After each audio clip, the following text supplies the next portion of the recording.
What's up, y'all? This one's a little bit out of the ordinary. I don't normally respond to videos like this. Actually, this is my first one, but I wanted to add a little clarity to the conversation, a little alternative point of view. So let's just get to it.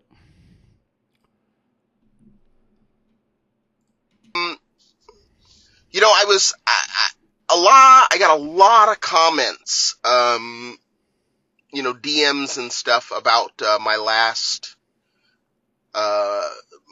stream and where we were talking about large companies and this fear of companies merging and so forth. And, you know, I know a lot of people feel this is, how can we say, this this is unprecedented what we're seeing Well, it's not. with the bulk reef supply, uh, Marine Depot and Neptune Systems and potentially other companies also. Ecotech Marine and Innovative Marine. That's what uh, that's what Greg is alluding to. By the way, this is Greg Carroll. He's going to bring in Reefing with O here in a minute, and we'll keep going. Joining together. And we're going to bring on O again because, that conversation was at the end and we kind of ran out of time. But there he is. What's up? Good morning, my friend. What's up, Greg? How you doing? Pretty good, pretty good. O's got the smiliest damn face. He just always seems so happy. So last we were talking about these large companies, and I was just touching on the fact that uh, the these mergers and acquisitions haven't been abnormal, and there's several companies that we may not understand that are way bigger than this situation now that has come to light. And you know, I think what you had mentioned that Moki said something that kind of hit you, you know, as to an understanding of what they're looking for. So could you touch on that?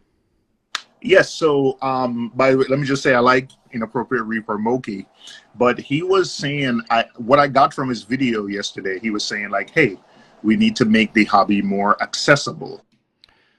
Uh, that's an accurate statement. Moki published a video on Sunday. Today's Tuesday. He published a video on Sunday where he normally doesn't go into topics like this, but in this particular case, he felt it prudent to do so.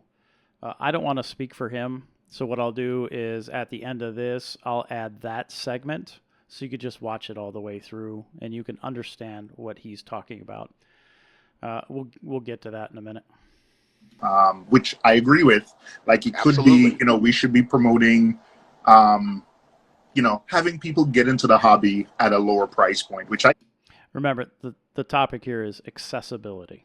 can absolutely agree with. It's not, I love equipment, I love gear, so it's not necessarily for me. I started out that way, so I got it as, hey, we should look for brands that, like cost less, and I started looking into, like brands and stuff that are cheaper on the cheaper side, but it's still reputable. Because for one thing, Greg, and you and I have spoken about it before, one thing that I'm not going to support, like buying something from somewhere or like from Alibaba or somewhere and not getting any support. There are a lot of American companies Correct. that sell stuff with a lower price point. There are several American companies that import from Alibaba and claim that this gear is their own. So ultimately, I mean, I understand O's point totally. If you're going to order from Alibaba or AliExpress, you're absolutely taking on some risk that you may not otherwise assume when you purchase from a U.S. retailer. That makes sense to me, right? I think there's all sorts of equipment out there that's imported and sold here, but at reduced risk. Sorry. I got into a little rabbit hole of research, and I started researching, like, hey, like some, we like Red Sea, we like Waterbox, we like those type of tanks, custom tanks. So if you're going to get into the hobby at a lower price point, you're going to start to look at brands like, hey, Coralife and Aquion. Absolutely. But Coralife and Aquion are owned by, Central Garden and Pet? Yes. Oh, let me back up. Hold on, let me back up. And we were looking at these lower cost brands in the context of like, hey, like someone's coming in and buying BRS and buying, there's a lot more money in the hobby. So when I started looking at it, Central Garden and Pet owns Coralife and Aquion, and this is a huge company that's listed on the stock exchange.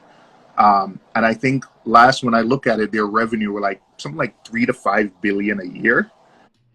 I don't want to speak for these guys, but I think the correlation they are trying to portray or offer to us is that the size that Bertram's been around for a bit, right? And the size that maybe Bulk Reef Supply is achieving is somehow detrimental to the hobby.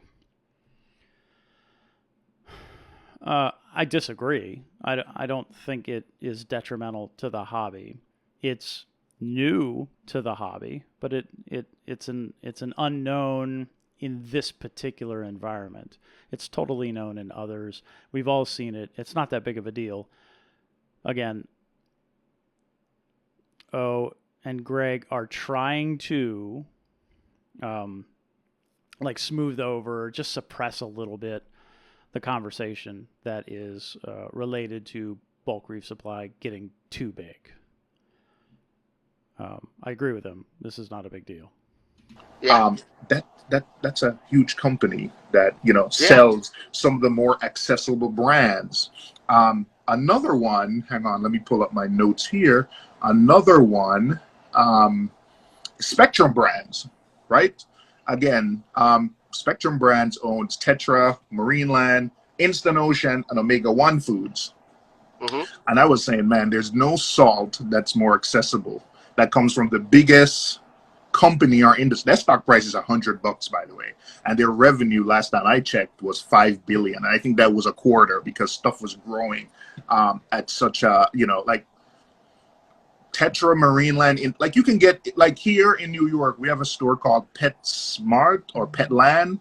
They don't even sell saltwater fish, but they have Instant Ocean. So Instant Ocean is the most accessible salt in our hobby, right? And a conglomerate, owned by a company whose stock price is $100, who revenue of I'm not saying people, I don't know if the word I was using concerned, but just because someone big comes in and purchase, I don't know if that's a reason to just all of a sudden. I agree. It's not a big deal. Yeah, I kind of think that everything's going to go south. I think what a lot of people don't understand is this is about access. Let me define what I feel access is. Access to this hobby means to me, Greg's going to go a different direction here, but access to me means being able to start this hobby at a reasonable price. And a reasonable price is not what I'm making, not what these guys are making. It is a high schooler, college student, somebody on a budget who really can't afford good gear. I'll just say good gear, right? The gear that we understand to be good. There's alternative gear that's also good, but that's generally not marketed to the reefing hobby in general. Usually that's the stuff that comes like onesies and twosies, like the stuff I test, right? Access to me is affordable options that will meet or get close, 80 to 90, 100% of what the good brands can achieve. Good, right? Making a product accessible unfortunately costs more money. Total bullshit. That is total bullshit. So yes, you can make this hobby cheaper by telling local fish stores to pound sand. Nobody's telling the local fish store to pound sand just because they may source a light or a piece of gear from AliExpress or alternative channels that aren't necessarily as popular as Bulk Reef Supply. Tell them, I don't need you. We're going to go ahead and we're going to buy direct from China because I don't need you. That's not saying you don't need the LFS. I still think the LFS has a place. It has relevance. So this is a false choice argument, and I disagree. Support the companies here. Because they're bringing the product to you. There's cost in that. There's profit in that. And it should be. A good point that I was talking about was, I know Jim, for instance, just recently tested that refi light, and he said it was amazing results and right up there with all the other big lights, and in some cases better than some of them. I don't think I use the word amazing, but it's a good light. It's great. But is its price is Ecotech or Neptune Systems gouging because of their price? Wrong word.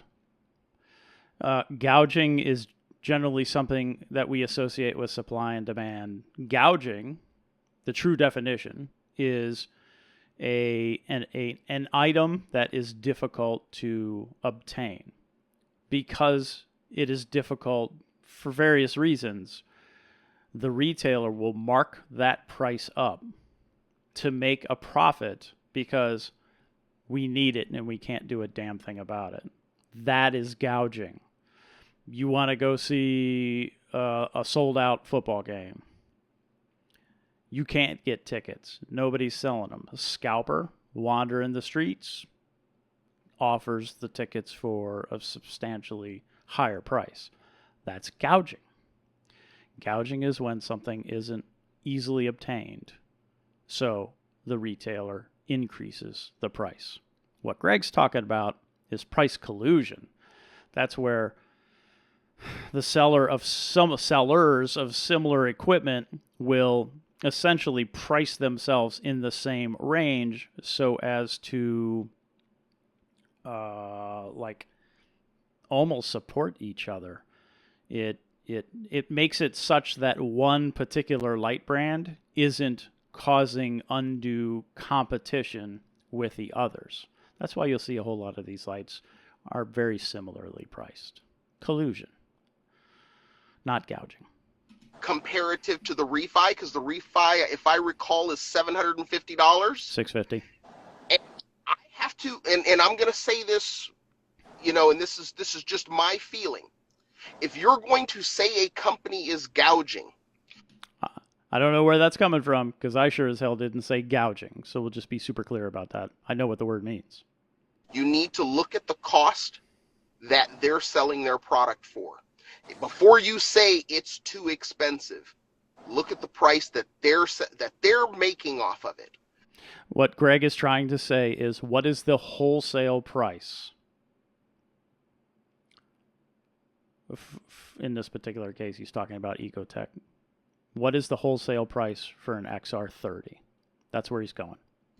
People are accusing these companies of gouging, and I'm going to show you that I don't think it is. And what that big light bulb that popped in my head was, the refi is $750. $650. That is more expensive than a Radeon wholesale price. Okay. So here's where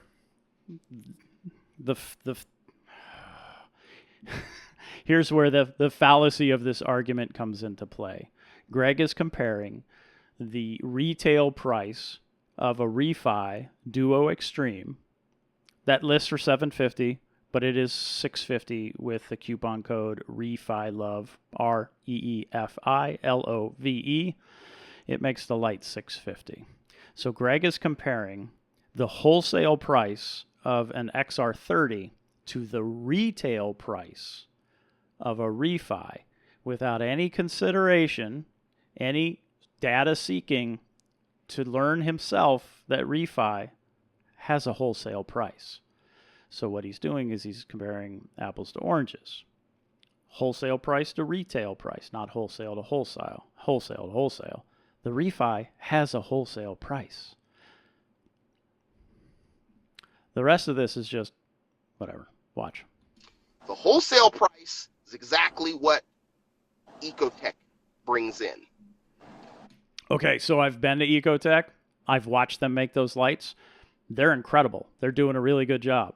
And there's a significant margin on those lights. They're doing really well. I saw the cars in the parking lot.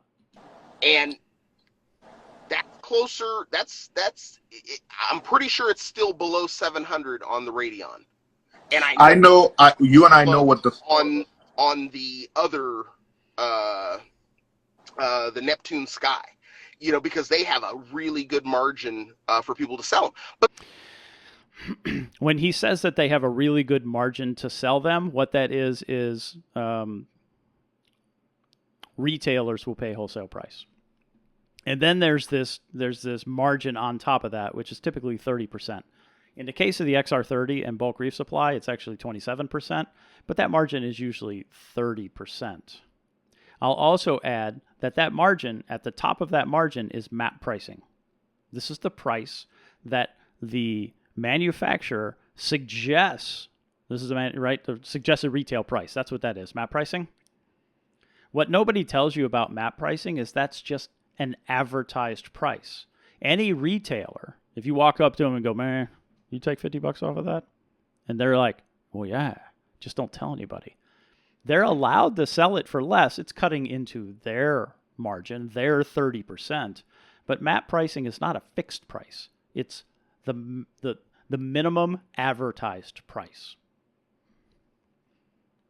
The reason why those margins exist is an incentive to give access.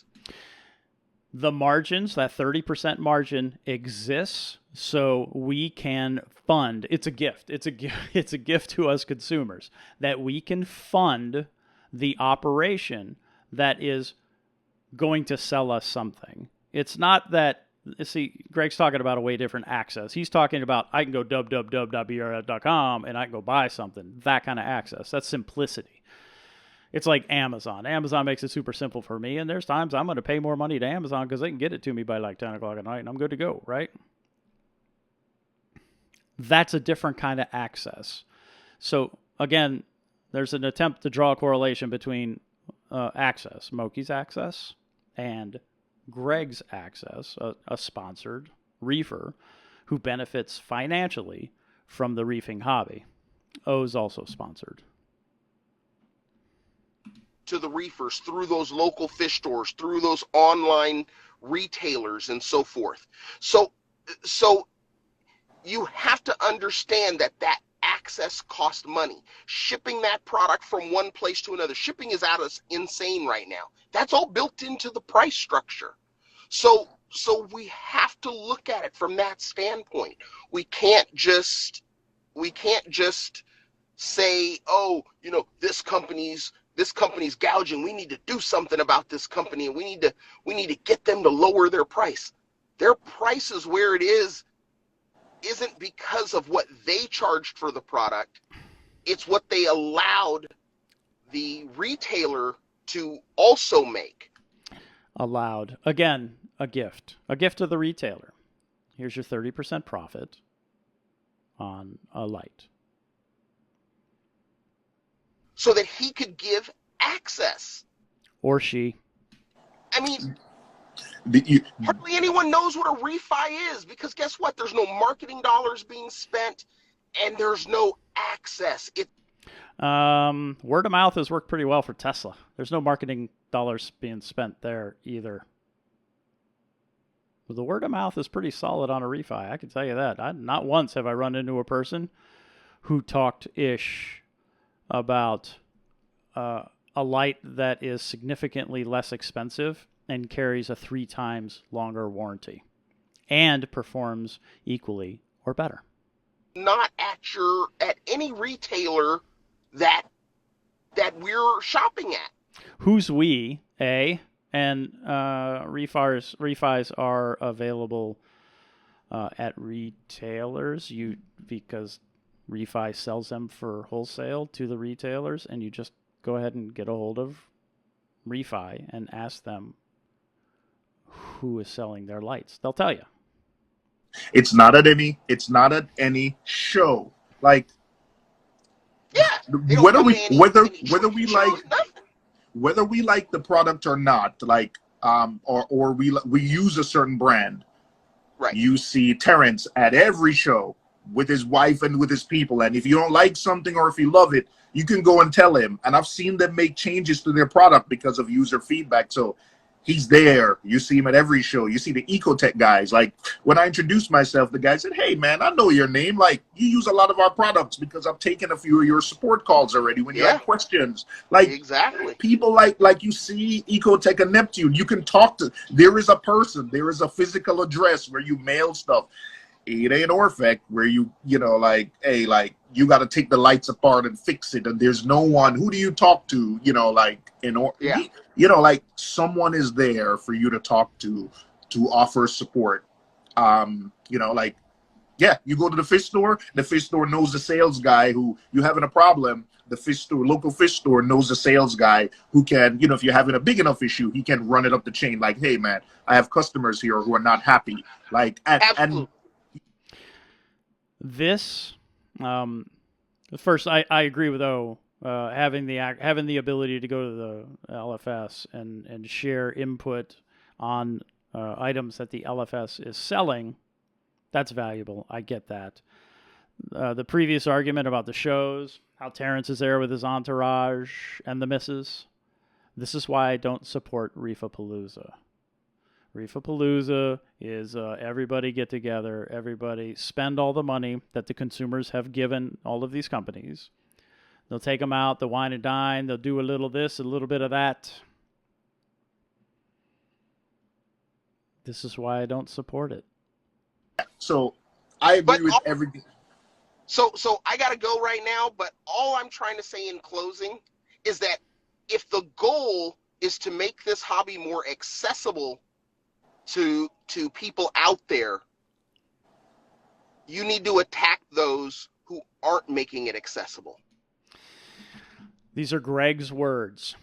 We need to attack the people who are not making the hobby accessible. The accessible that Greg is talking about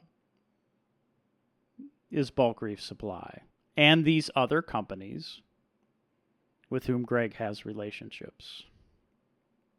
That's not the accessible that Moki was talking about. Completely different thing. Go back to his words. We need to attack. So we're a hobby, right? In most cases, we're a hobby full of nerds. And we need to attack people like we need to storm the Capitol attack, that kind of thing. We need to raise up our arms, our fists, and shake them to the sky because people out there like me are challenging pricing.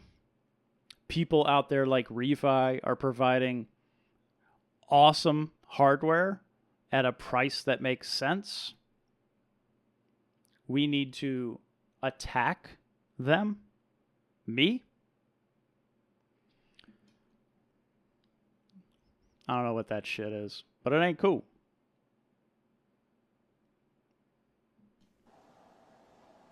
That's because access costs money. No, it doesn't. It doesn't. Access does not cost money. To be able to provide access to a young hobbyist, to somebody on a budget, it doesn't cost money. It just requires selectiveness. It requires choices. It requires options. It requires information. Information is generally free. It doesn't, maybe the access that Greg's talking about costs money, but not the access that Moki's talking about. And if someone's not willing to pay the money for access, who's getting screwed? So now that's protection. That's like some thug rolling into a store, into a shop, into a market, and saying, protection from me is going to cost you a couple $100, a couple hundred clams a month. So if somebody's not willing to pay for the access that Greg is talking about, that's protectionism. That's not access to the hobby. One last thing before you gotta That's go. my point. You know those brands I mentioned. While we may look down in them on the reef hobby, you know where they are? They're at every fish store, every Petco. They're accessible. Good. So imagine if. See, I agree with O. O gets it. He's heading in the right direction. Like the brands we're talking about, you'll find that at every Petco, every PetSmart, every. So guys, real quick, I notice people are saying that it's $650. $650. That's on sale. That's their little sale thing, whether it's a permanent sale or whatever. That's still what those other lights cost wholesale. Correct. The belittled sale is offering a Refi Duo Extreme for $650. That's a retail price, and we're comparing that again to a wholesale price of the XR30. He's selling. The only difference is he's not giving access to everybody. Remember when Greg earlier said that we could go buy online?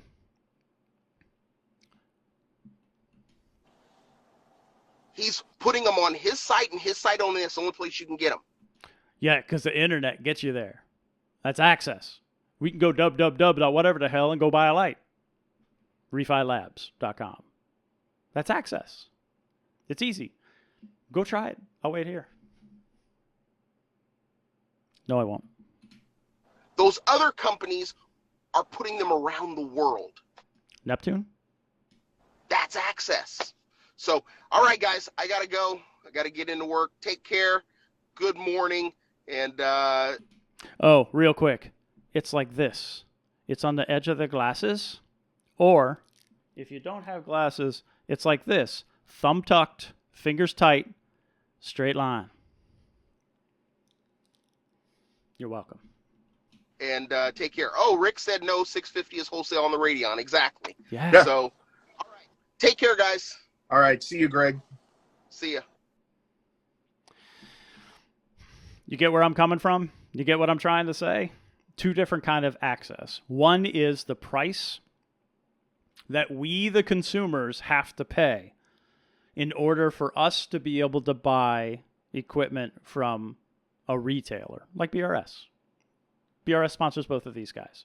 So that's the access Greg's talking about. Because I spend my money at BRS, and a significant amount of money, I am funding that particular access. And that's all that is a store.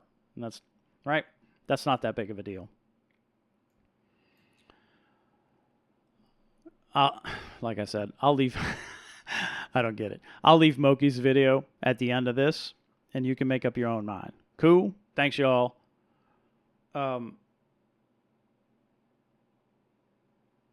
Just be nice to each other. Expect more from companies. Expect more from retailers. Expect more from manufacturers. And be nice to each other.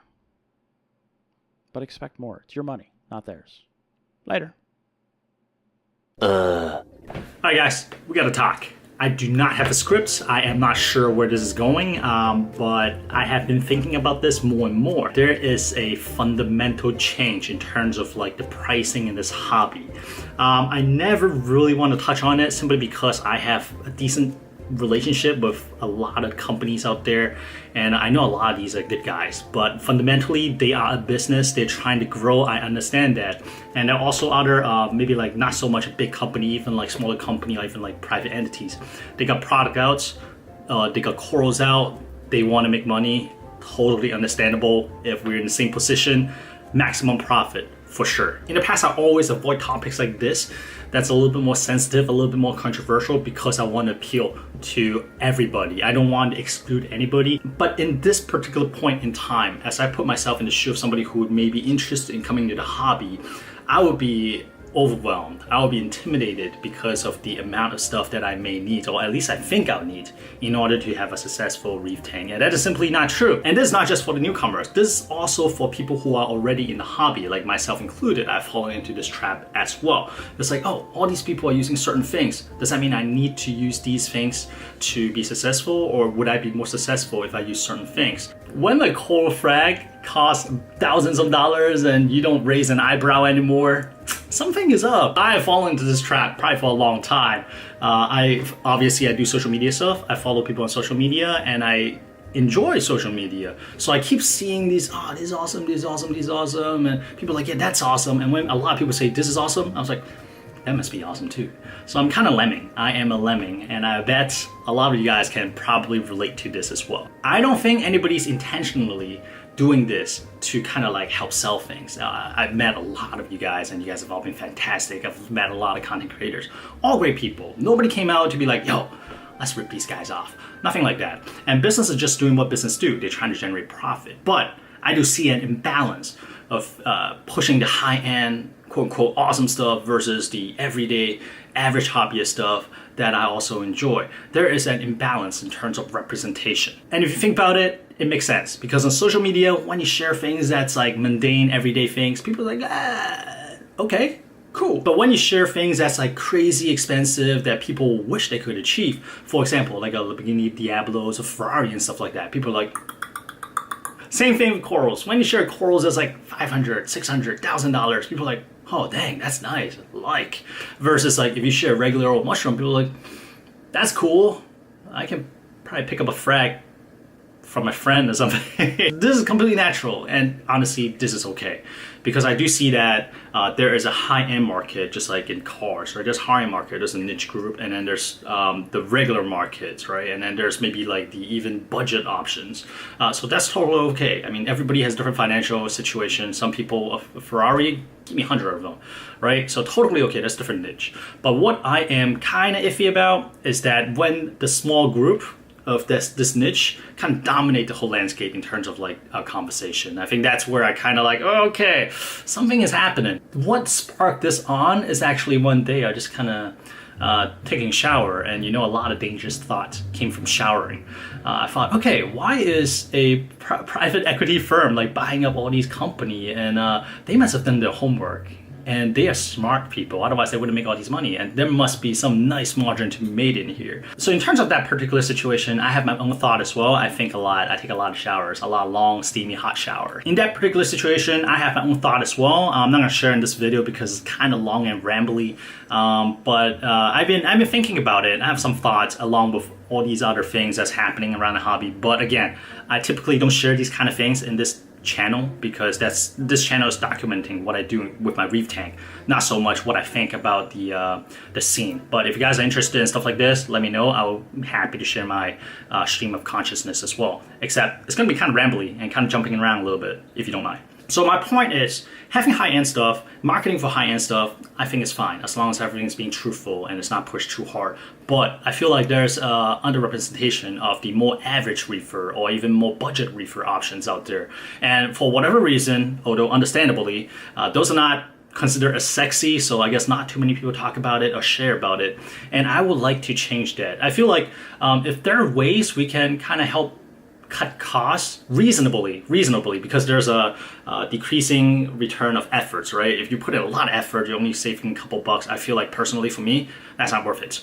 But I would like to have a little bit more focus in terms of that kind of like more budget, more average reefer option. I have 2 tanks, And initially I did set out a goal, the large tank, I wanted to go all high tech because in the past I did not have the budget. I did not have the connection to get all these sponsored gear. Now I do. And I've seen what they could done, and they saved me a lot of time, specifically like all the water testing and stuff like that. Algotronic, you cannot pry that away from my dead fingers. I love that piece of gear. So there's a place, right? And there's a price for those. And on the other hand, I do feel that we do probably need more representation in terms of more budget-friendly pieces of gear. And for that audience group as well, I also need to pay more attention to kind of like give my honest thoughts on what is considered, well, nothing is necessary, but what is considered a really, really good bang for the bucks for the amount you pay. For example, Algotronic, I can tell you right now, yes, I highly recommend it. Saved my reef, made a huge difference for me, but it's also $1,200. That's a lot of money, but that is the amount that I would be willing to invest in my particular financial situation, who I kind of like grimace when I have to like, Radions I don't like that really like, but yeah, but $1,000 is a big deal for me, but I would spend that. So I need to be more conscious in terms of like, be more precise and more conscious on how I represent the more expensive gear. Like, is it really necessary? And in terms of the other side of the coin, the more average, well, I don't want to say average, almost feel like a bad word, but more general reef hobbyist who's watching the wallets and bank account a little bit more like myself. I want to present those kind of options a little bit more. So right now I'm still kind of like up here. If you can't tell right now, I'm like just like spitballing with you guys. One-way spitballing, just spitting at you. Trying to see what's the best way to do this. Number one, I could set up another tank, which I don't really want to. I really don't want to. I don't have enough time. Number two, I can bring on people that can do all these budget stuff. But at the same time, I feel like if I do that, it's still somebody else's opinion, or to really trust Jim Telegram, but I feel like it should still come from my own personal experience as well. There are certain things that I feel comfortable talking about, but there are certain things that I obviously do not have the technology know-how or the experience to really share. So I'm still spitballing. I don't know, but I just want to let you guys know that's where my head is right now. I see that one niche in the hobby is front and center that seems to wash all our social feed with, which again, there's nothing wrong with that because it is there, the niche is there, but I don't want that to dominate and become the norm because that is a really expensive hobby and that's gonna scare a lot of people off and it's not gonna be good for anybody and that's gonna, I don't know. Anyways, that's my super long ramble. Just want to share with you guys where my headspace is right now. I see all these things happening. Never really get a chance to really share with you guys how I really feel, because that's not what this channel is, at least not until this point. Would love to hear your thought on the general health and general status of our current hobby. And I don't know, would love to hear your thoughts. And I don't know how I want to deal with this yet. Is it setting up another tank, which I really don't want to do? Is it bringing on more experts that can talk more towards the average reefers? Or just making it more clear, like, okay, there's different segments in the reefing hobby, and you don't need everything in segment A to be successful in segment B or C. Love to hear your thoughts. Okay, with this said, let's go back to our everyday, not everyday, but let's go back to our tank updates. Thank you for sitting through this. I appreciate you. You get the idea.